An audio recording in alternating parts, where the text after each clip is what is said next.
안녕하세요. 일본의 소식을 쉽고 빠르게 간추려서 전해드리는 오늘의 일본입니다. 9월 24일 목요일 오전 뉴스 보내드리겠습니다. NHK 보도에 따르면 23일 도쿄에서 59명, 하나가와 11명, 사이타마 12명, 치바 20명, 오사카 39명, 아이치 14명, 오키나와 13명의 감염이 확인되는 등 총 216명이 확진 판정을 받은 것으로 파악되었습니다. 일본 내 감염이 확인된 사람은 8만 116명이며 요코하마 크루즈선을 포함하면 총 8만 828명이 감염된 것으로 파악되었습니다.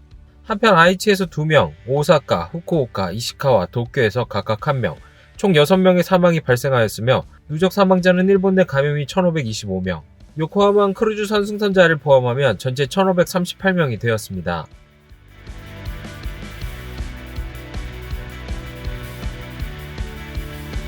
이날 도쿄에서는 59명의 신규 감염이 확인되었습니다. 10세 미만부터 80대까지의 남녀 59명이 신규 확진 판정을 받은 것으로 파악되었으며 이 중 28명은 감염 경로가 파악이 되지 않거나 조사 중이고 31명은 기존 감염자의 밀접 접촉자로 확인되었습니다. 연령대로는 20대에서 30대가 총 26명으로 전체의 약 44%, 40대에서 50대는 총 17명으로 약 29%로 나타났습니다. 감염 경로로는 59명 중 시설 내 감염이 10명, 가정 내 감염이 8명, 직장 내 감염이 5명, 유흥과 관련 감염이 1명 등으로 확인되었습니다. 한편 이날 60대 여성 1명이 사망하였으며 현재 중증 환자는 2명 감소한 28명, 입원 환자는 26명 증가한 1258명으로 파악되었습니다. 이로써 도쿄의 누적 확진자 수는 24,453명, 누적 사망자 수는 392명이 되었습니다. 다음 소식입니다. 마침내 두 사람이 만났습니다. 마스크 너머로 약간의 긴장감도 느껴지는 두 사람이었습니다.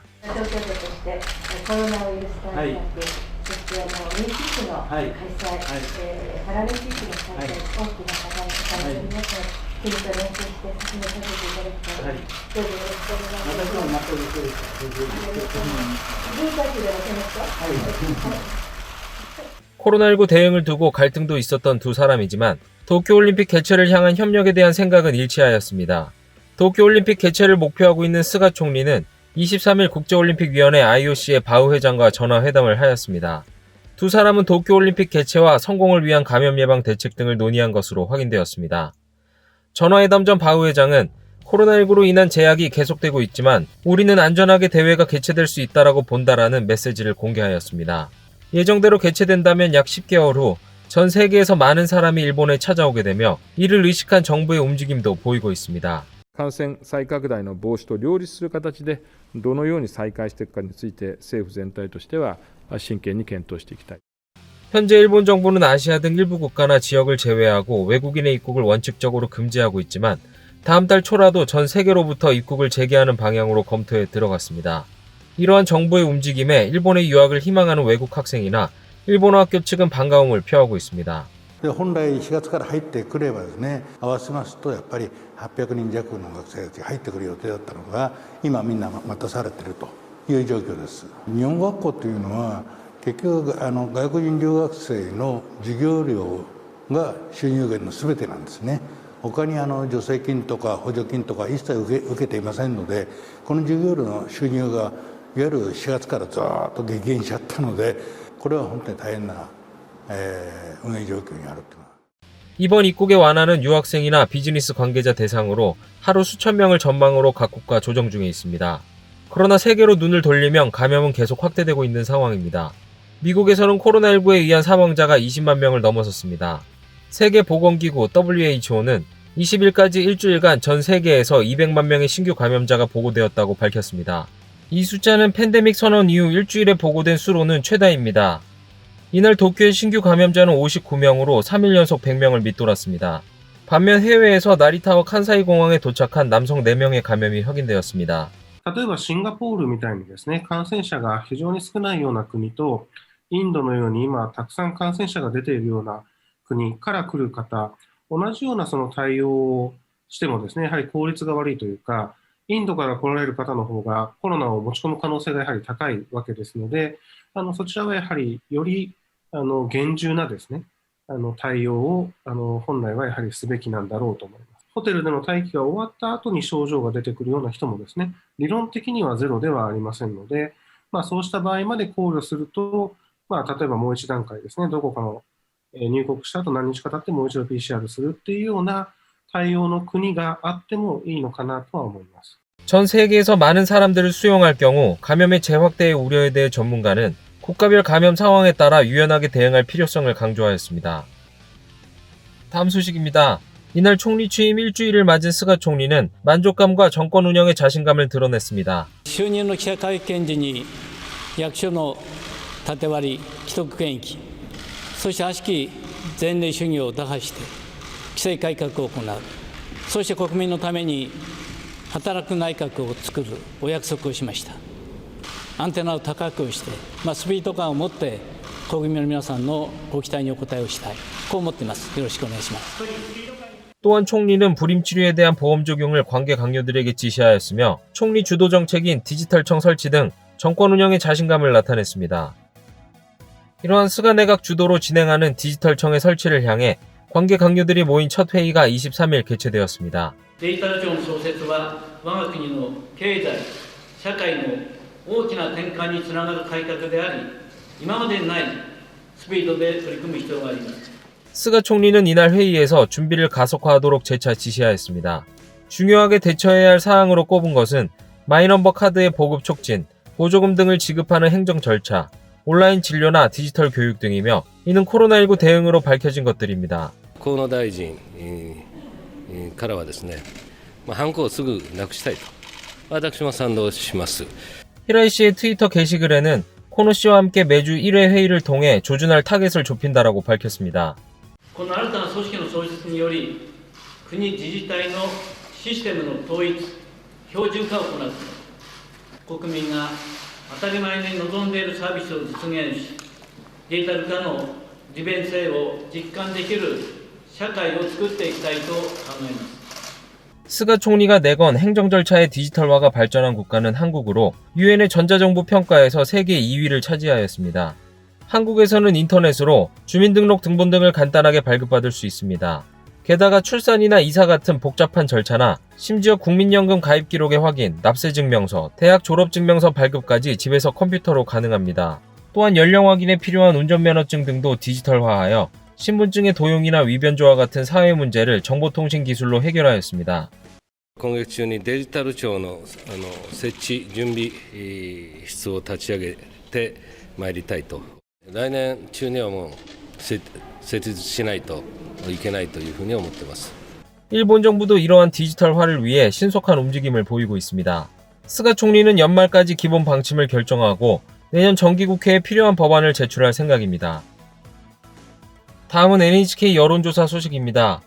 지난 16일 출범한 스가 내각을 지지한다라고 답한 사람은 62%, 지지하지 않는다라고 답한 사람은 13%였습니다. 이는 정권 출범 시 내각 지지율로는 코이즈미 내각의 81%, 하토야마 내각의 72% 이은 수준이며 제1차와 2차 아베 내각과 칸 내각, 노다 내각 출범 때와 비슷한 수준입니다. 스가 내각을 지지하는 이유로는 다른 내각보다 좋은 것 같다가 26%, 인품을 신뢰할 수 있다와 정책에 기대가 된다가 21%, 실행력이 있다가 15%, 지지하는 정당 내각이다가 13% 순으로 나타났습니다. 반대로 지지하지 않는 이유로는 정책에 기대를 갖지 않는다가 33%, 지지하는 정당 내각이 아니다와 다른 내각 쪽이 좋다가 16%, 인품을 신뢰할 수 없다가 14%, 실행력이 없다가 8% 순으로 나타났습니다. 스가 내각에 가장 기대하는 것에 대한 질문에는 코로나19의 대응이 25%로 가장 많았으며 경제대책이 20%, 사회보장제도의 재검토가 17%, 정치 불신의 해소가 14%, 규제 개혁이 9%, 외교 안보가 7% 순으로 나타났습니다. 한편 아베 정권의 업적에 대한 평가로는 크게 평가한다가 14%, 어느 정도 평가한다가 49%, 별로 평가하지 않는다가 21%, 전혀 평가하지 않는다가 9%로 평가한다는 의견이 63%로 나타났습니다. 또한 아베 정권 정책의 평가에 대해서는 외교 안보가 28%로 가장 높았으며 경제정책과 일하는 방식 개혁이 각각 15% 등으로 나타났습니다. 정당 지지율은 자민당이 40.8%로 지난 조사보다 5.3%포인트 증가하였으며 입헌민주당은 6.2%, 무당층은 40%로 나타났습니다.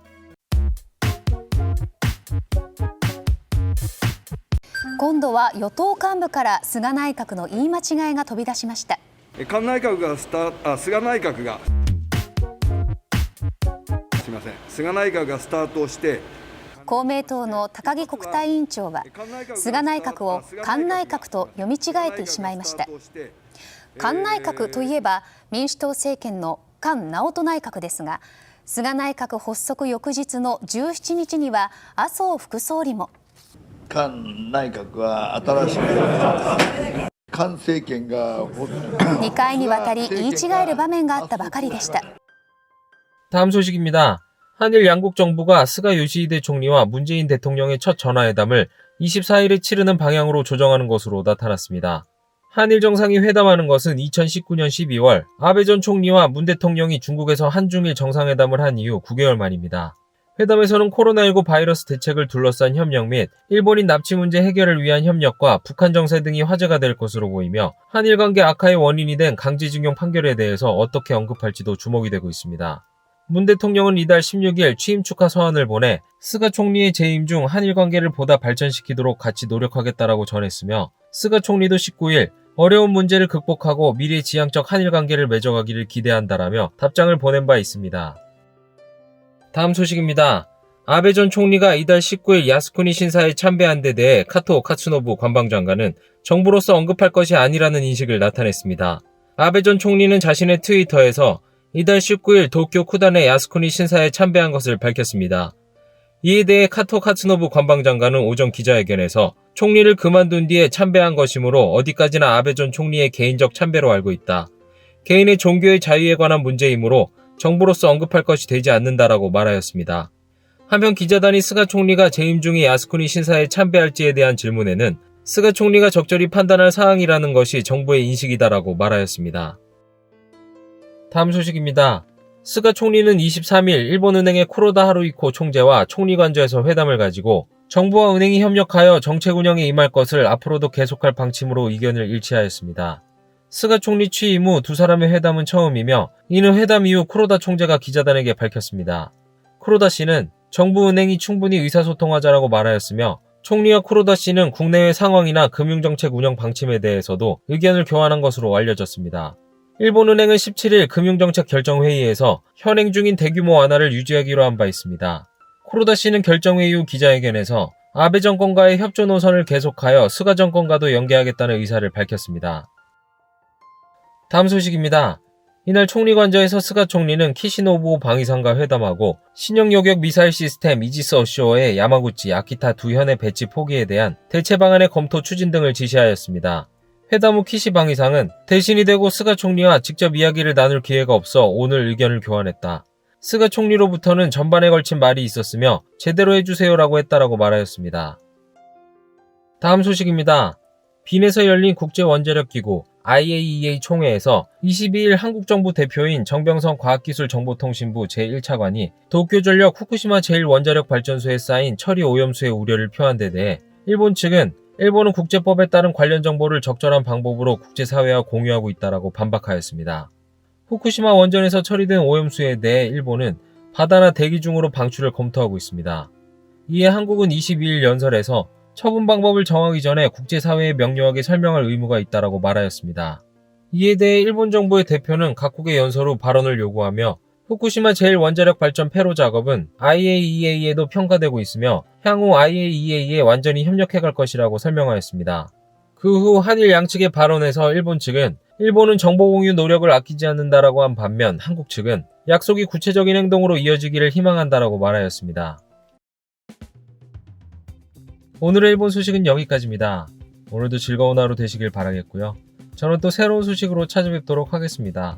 시청해주셔서 감사합니다. 이기저튜브였습니다.